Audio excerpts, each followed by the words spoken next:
So the thing about HIPAA is they did a huge change, and it's very important for those of you in the insurance world to understand how different HIPAA breach is and how controversial the whole notion of a breach is there. Because if you look at the state laws, you look at the interagency guidance, they were all about sensitive information that were that basically was about you know, financial fraud, financial identity theft, you know, social security number, driver's license number, you know, financial account number. But HIPAA comes at it from a completely different perspective.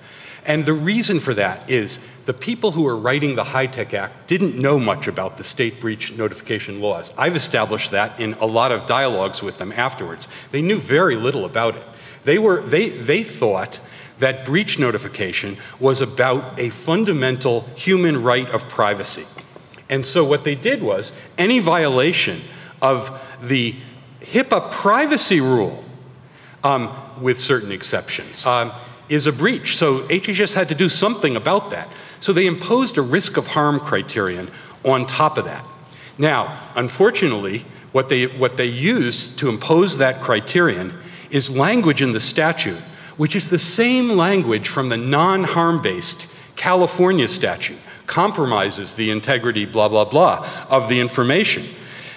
So they had a sort of a weak statutory basis for what they did in the interim final rule of imposing a harm criterion. But without it, almost lots of privacy violations that aren't breaches at all, you know, privacy marketing violations and so forth, you know, potentially are breaches, and you'd be notifying, if you're a healthcare organization, about breaches all the time. And so I know that breach notification is incredibly useful to help people do something for themselves. And it doesn't have a whole lot to do with confessing that I've broken the privacy rules. But there are people who think that breach notification should be about confession.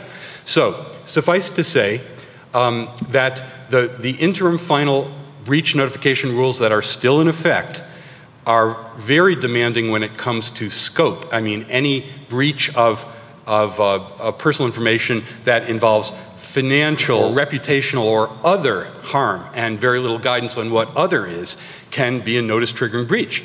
Then, once you get into the breach, as you already heard, there's a very elaborate process. And, of course, the fear for most healthcare organizations, a breach of 500 or more records at one time, you're up on what is known generally as the wall of shame.